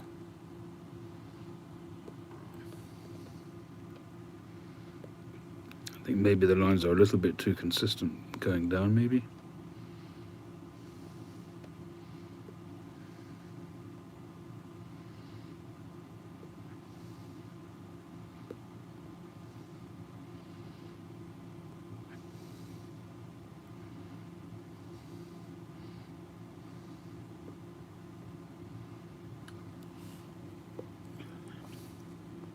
Yeah, the stem is really nice, and the junction here is silky smooth. A green stain, I'm not sure about that one. But a lot of people go for the natural finish, and I mean, this one I made intentionally to be a natural, but I suppose I could change that.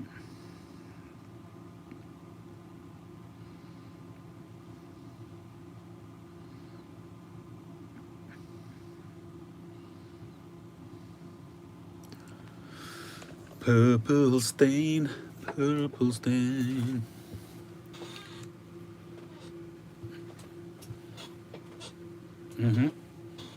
That one is still available, yeah.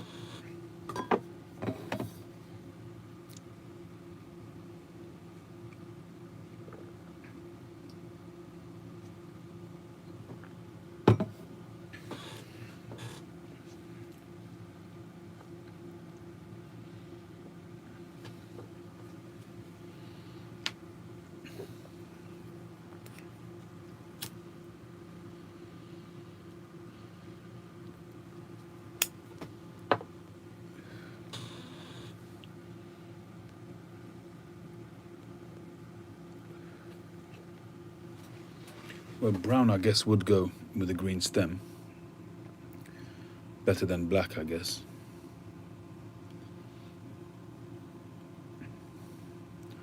This is an apple, generally, I would say. But it's got perfect, really nice shape. It grips very, very well in the hand, that shape.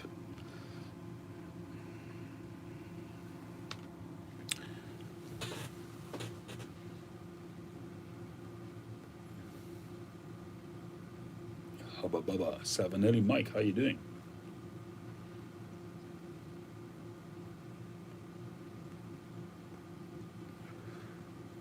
Anthony Alderman.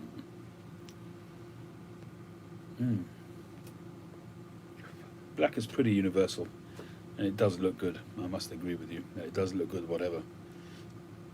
It would probably look well with the green as well.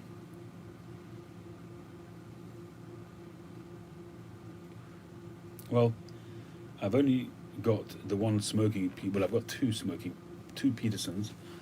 Well, I've got three actually, I tell a lie. I've got one which is still a Pipe Club of London pipe from 2016, I think. It's not filtered and I've never smoked it, it's still brand new. But it's just the sentimental aspects of it, I suppose, being a Pipe Club of London pipe.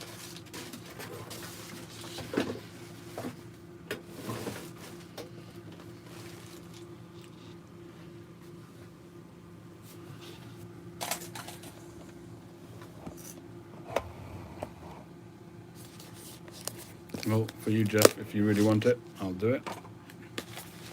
And we'll work out something special. price wise.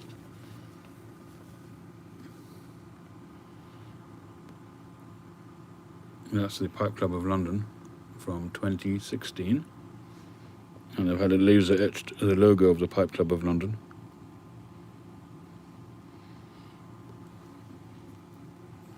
It's kind of like a tankard shape.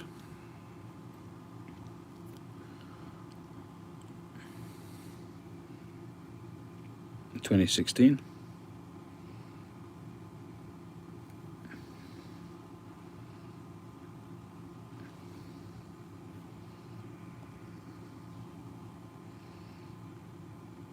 Peterson, Dublin. Yeah, Paul is probably right.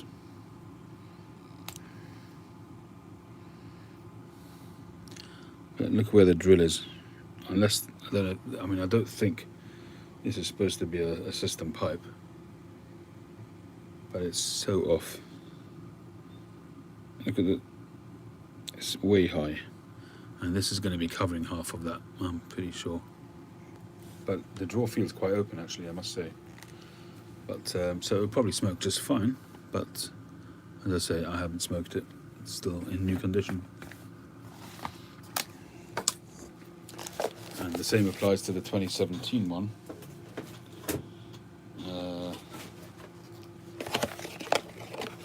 Which was a Mastro de Paya, which is also non-filtered. This is a gorgeous pipe. Sandblasted. Silver band. And it says on it 2017 PCOL, Pipe Club of London.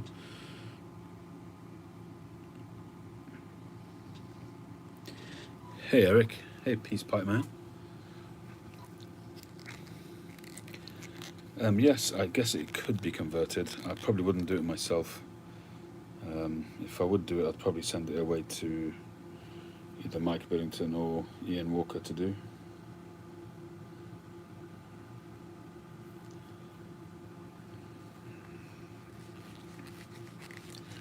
But I've resisted that so far, not sure why.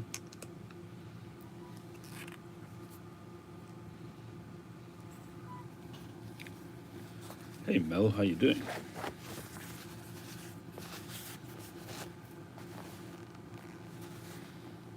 You remember the PCOL but haven't managed to visit yet. What do the club pipes usually cost? They change, it really depends on the pipe, Mike. Each year is different.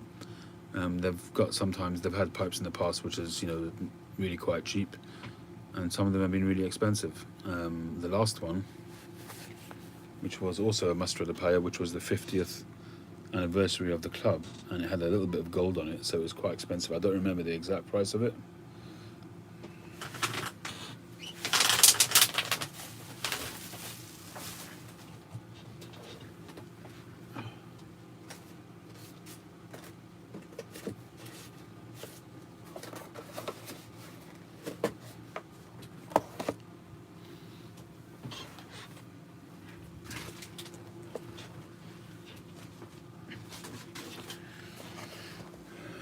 So this is the 50th anniversary one.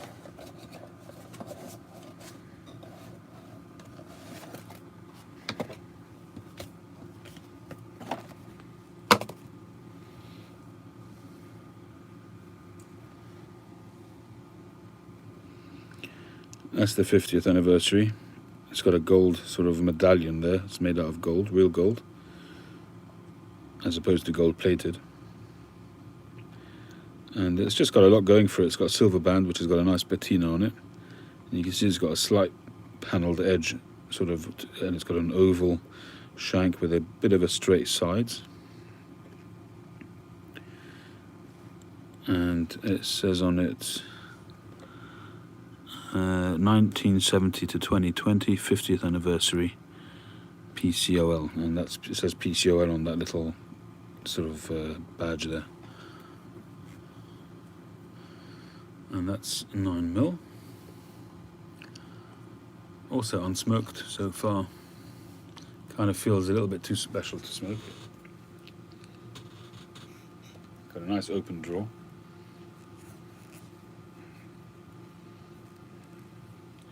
Very nice rustication.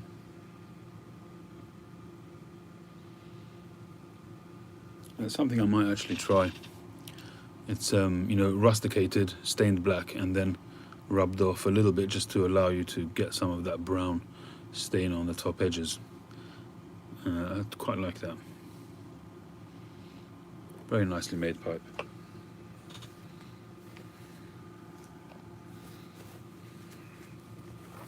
It was 50 years ago because I'm 51. I was born in 69.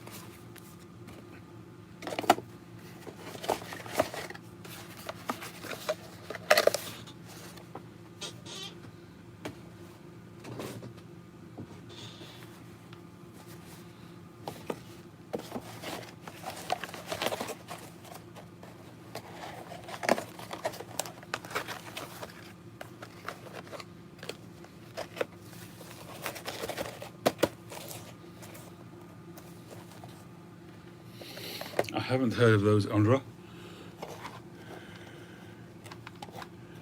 I don't use white stems, no, and it's just one reason for that. A lot of people like them. I've got the odd pipe with a white stem, but I don't use them generally because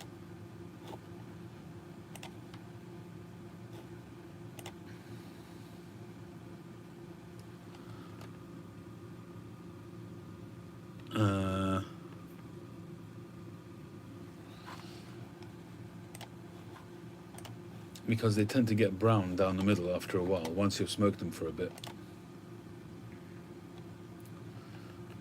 But that's just a personal thing, nothing wrong with them at all.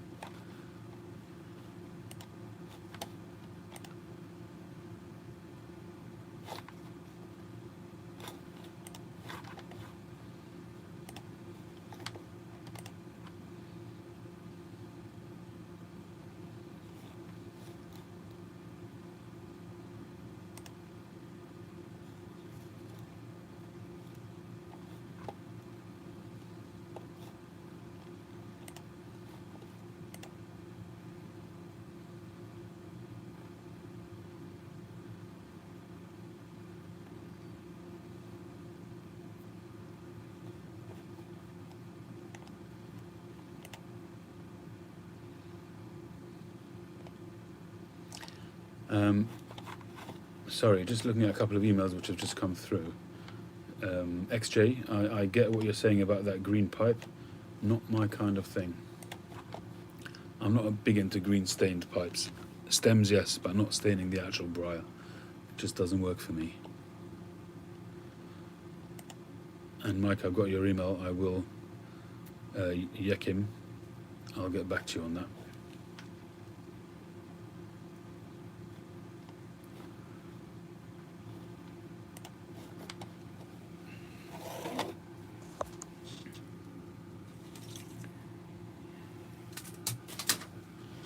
Yeah, I think we're all hoping to see that, Mike. We all want to see things getting back together. And there have been a few virtual meetups of the club. I've been on one of them. And I think they're trying to put another one together.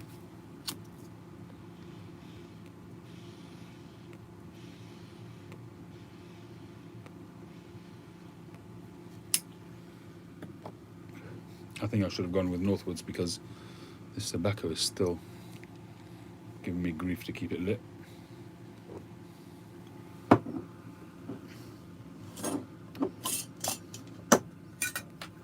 But like I said before,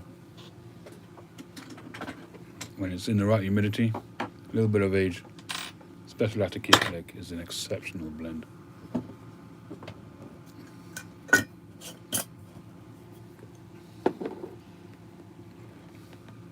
I'm smoking the Sea Urchin from Ian Walker.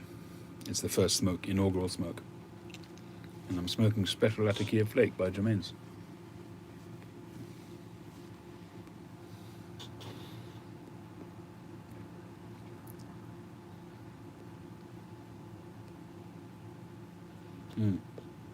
It's one of his signature pipes. Nobody else does them.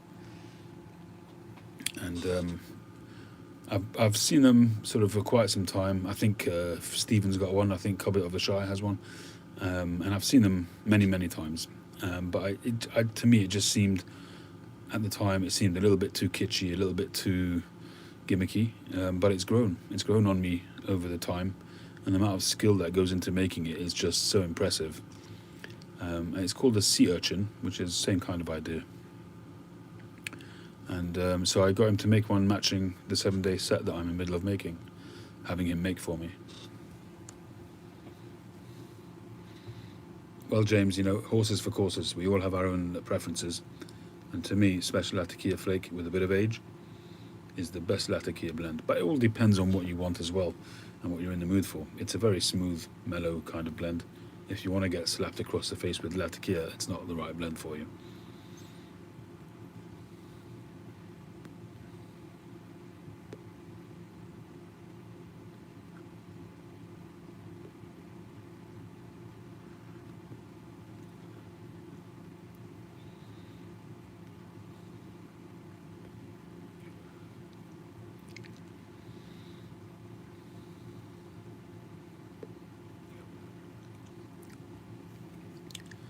But it's certainly nice to have something different in your collection. It's in terms of making pipes, it's not really my kind of thing to do. As I said earlier on, I probably wouldn't want to copy his design anyway, because it really is his design. But as I say, I go for more classic, straightforward shapes. Latakia is smoky, yeah. Yeah, you probably would like a Balkan blend and Latakia. A Balkan blend is generally a mix of Virginia, Latakia, Orientals, maybe some Perique sometimes.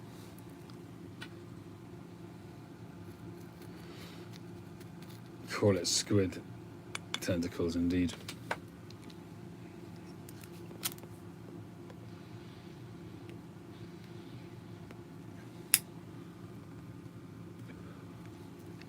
Well, give it a try, Mike, you never know.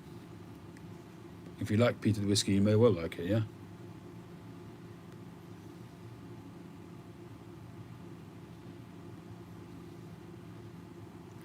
The pipe with the spiral shank, I still have it.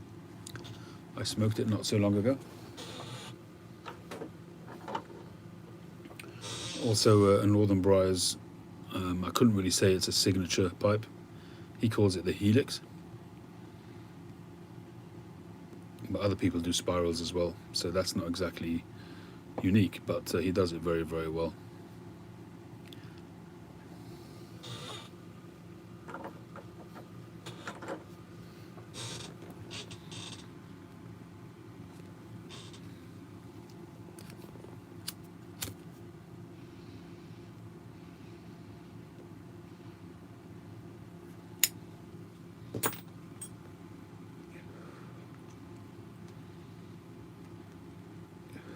What shapes are you doing, Eric?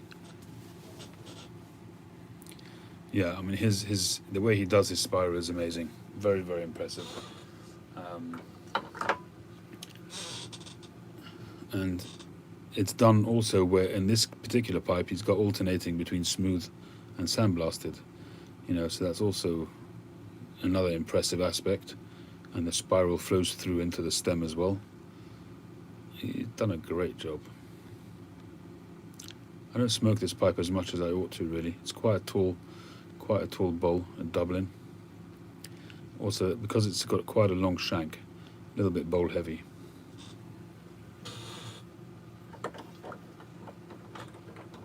But it's not a heavy pipe as such.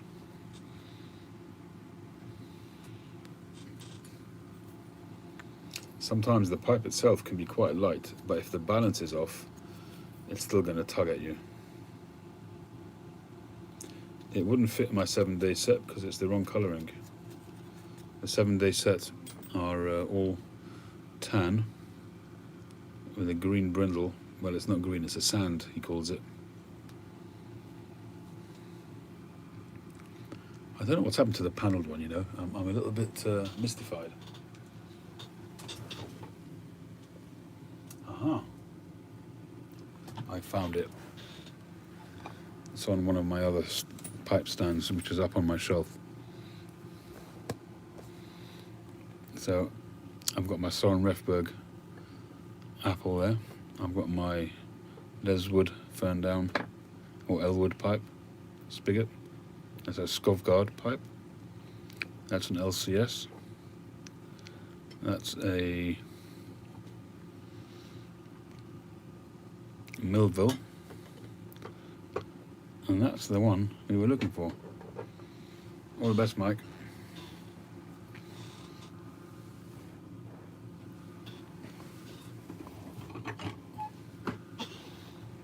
So now you can see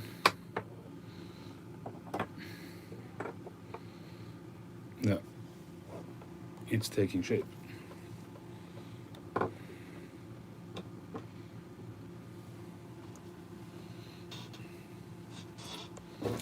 They're good pipes, Andrew, I can tell you that.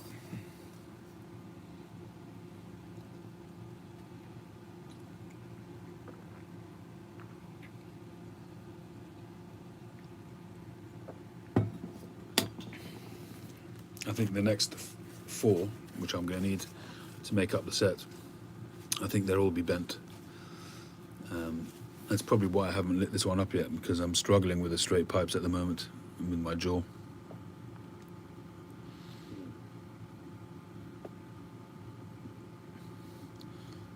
And they're all group 4 pipes.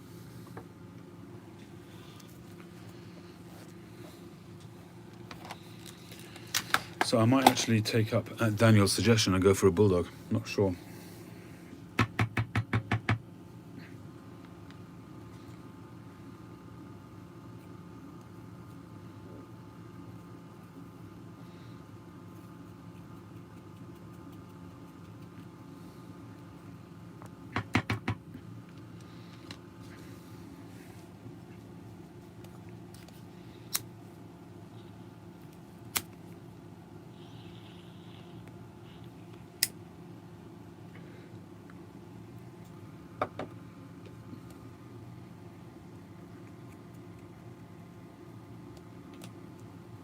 I used to have a Canadian, which I got from Northern Briars. I had a previous 7-day set from him.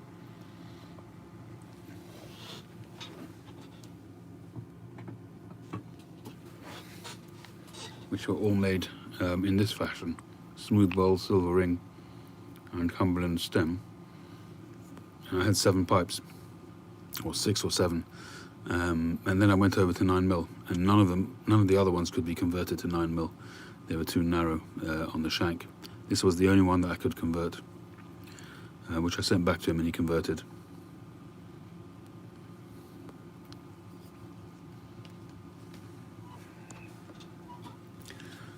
But in this set that I had a Canadian, a short Canadian, absolutely brilliant pipe. I smoked Northern Briars in it pretty much. I smoked Northwoods in it pretty much all the time, and that was a fantastic. It was really hard for me to sell that pipe, but I didn't really have a lot of choice. Not much point if it wasn't getting smoked.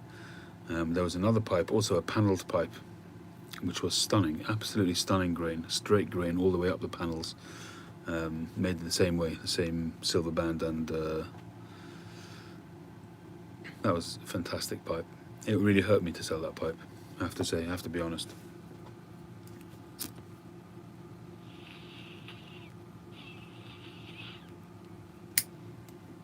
I think there was a bulldog in that set which I didn't mind selling. I didn't smoke that so much.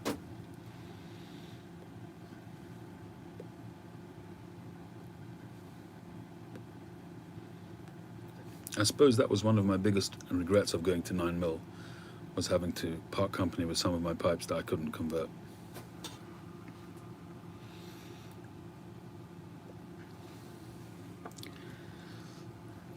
Well, funny you should say that, Eric. Recently I smoked something, I don't remember what it was, and I only realised afterwards that I hadn't put a filter in the pipe, so you never know.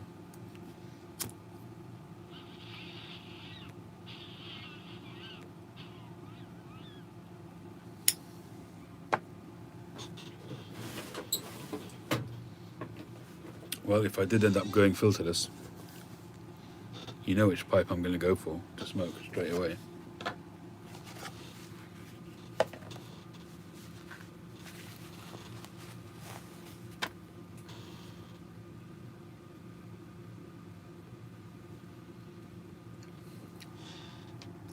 Well, that wasn't a very successful smoke, I have to say.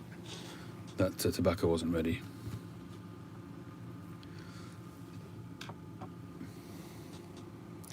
This little fella here, one of my first pipes, Soren Refberg, gorgeous little Lovat.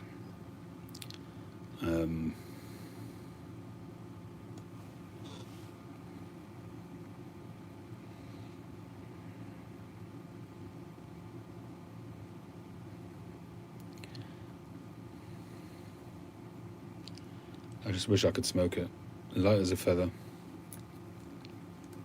but it just isn't enough meat on it to convert it.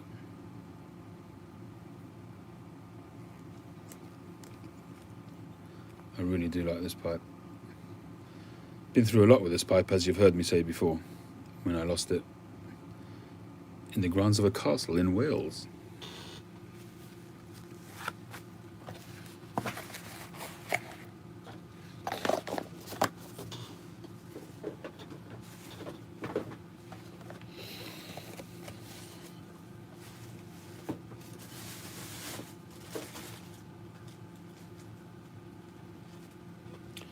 I was talking about pipes which I've got, which I haven't smoked yet. Here's another one.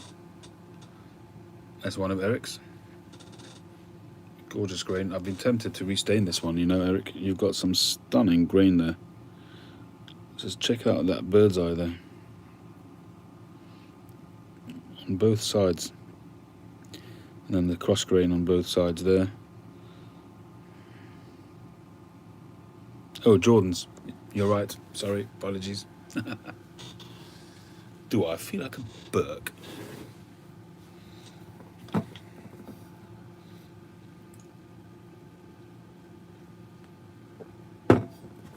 You're absolutely right, Eric. It is one of Jordan's, and it is a nice pipe. Which pipes will I be refinishing and selling? Well, I've got a set of 3 pipes. I forget the name. It's a Danish maker, which doesn't exist anymore. And I'm probably going to be rusticating those, staining them, and then selling them. Or smoking them, we'll see.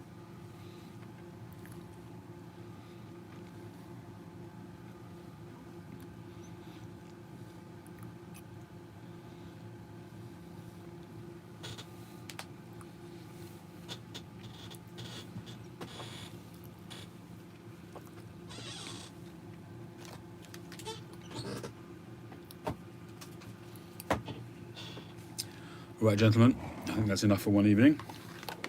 It's gone 2 a.m. here. And I want to get into the workshop tomorrow and make a pipe. So I don't want to go to bed too late. And I think I'm going to swap over cars tomorrow as well.